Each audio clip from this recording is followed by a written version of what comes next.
약간 괴리감이 드는 말이기도 하죠. 보통은 할인을 했더니 대박 났다는 말이 자연스러운데 이 차는 할인을 없애니 오히려 판매량이 더 올라갔다고 합니다. 이게 실제로 그런 건지는 뒤에서 자세히 살펴보도록 하고요. 볼보 이야기인데 우리가 1등과 2등한테 주목해서 그렇지 사실 1등은 벤츠 아니면 BM이잖아요. 최근에 정말 치열한 자리는 3등입니다. 여기는 아우디, 볼보, 토요타, 렉서스, 폭스바겐 그리고 최근에는 테슬라까지 경쟁이 뛰어들었으니 치열한 게 당연하죠. 최근 들어 3위를 치열하게 다투고 있는 건 단연 볼보와 테슬라인데 테슬라는 최근에 이야기를 많이 했으니 오늘은 볼보에 주목해보려 합니다. 한국인 대표가 이끌고 있기 때문에 더욱 관심이 가는 것도 없지 않은데요. 오늘은 볼보가 최근 수입차 3위 자리를 꿰찰 수 있게 된 이유 그리고 할인을 없앴는데 오히려 판매량이 오른 이유에 대한 이야기를 해보려 합니다.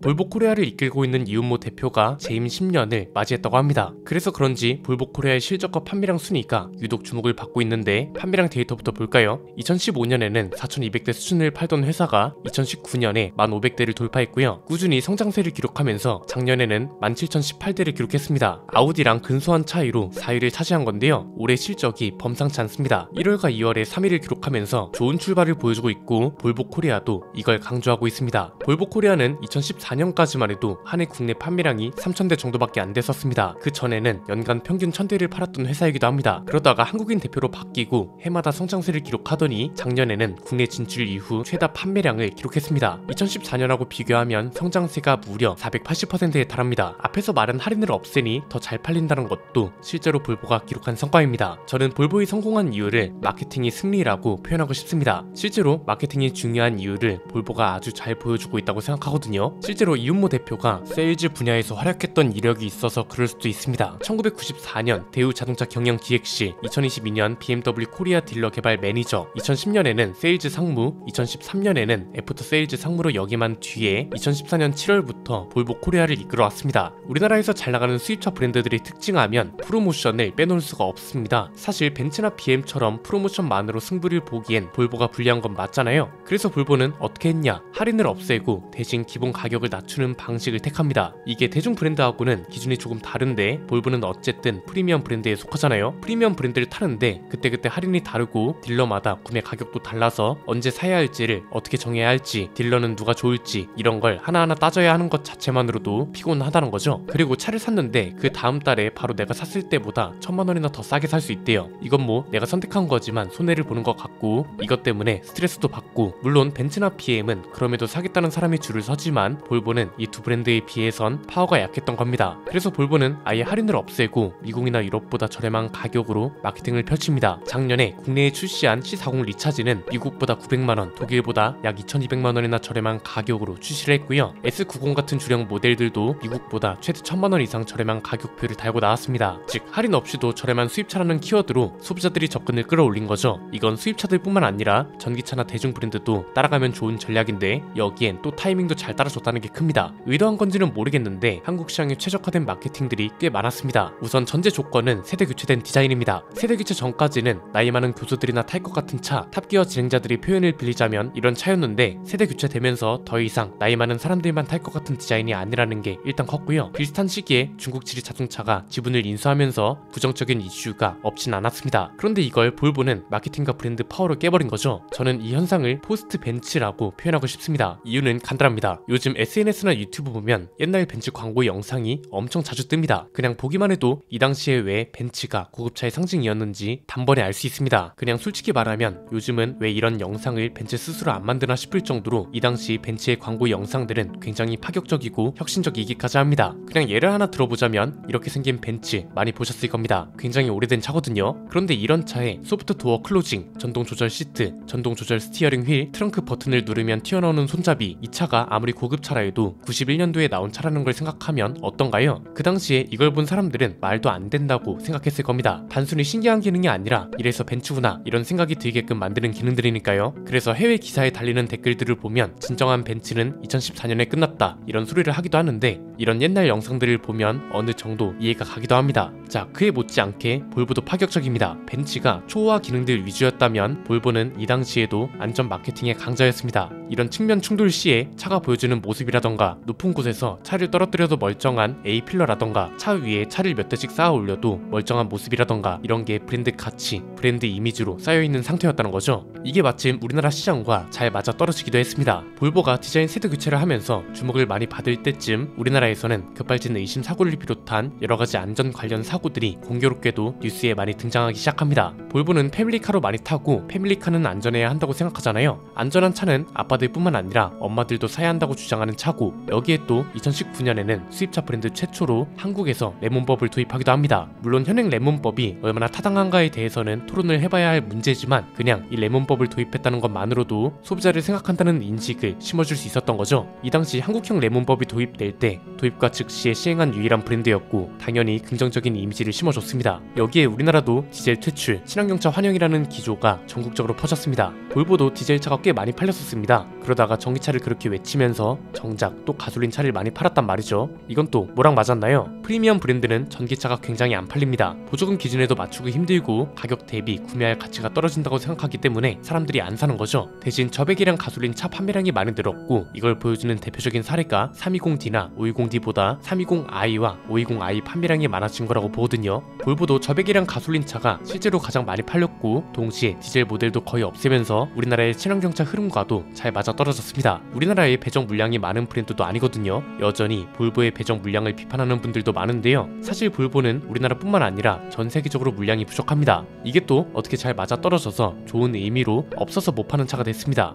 이건 뭐 판매량 데이터와 그 시기에 있었던 마케팅 사례들만 가지고도 설명이 가능한 현상들이잖아요. 그래서 마케팅과 타이밍이 얼마나 중요한지를 잘 나타내주는 좋은 사례라고 보고요. 한편으로는 지리 자동차라는 키워드보다 안전이라는 키워드와 볼보라는 브랜드 파워가 아직은 훨씬 크다는 걸 증명한 사례로도 볼 수 있을 것 같습니다. 볼보 코리아도 이걸 알기 때문에 전기차 쪽은 가성비 전략을, 동시에 전시장과 서비스센터 확충을 위해서 1,000억 원을 투자하기로 했다고 합니다. 품질 이슈만 크게 없다면 앞으로도 이 분위기는 깨지기 힘들지 않을까 싶습니다. 오늘 내용은 여기까지입니다. 내용이 유익하셨다면 구독과 좋아요, 알림 설정 부탁드립니다. 지금까지 저는 안피디였습니다. 감사합니다.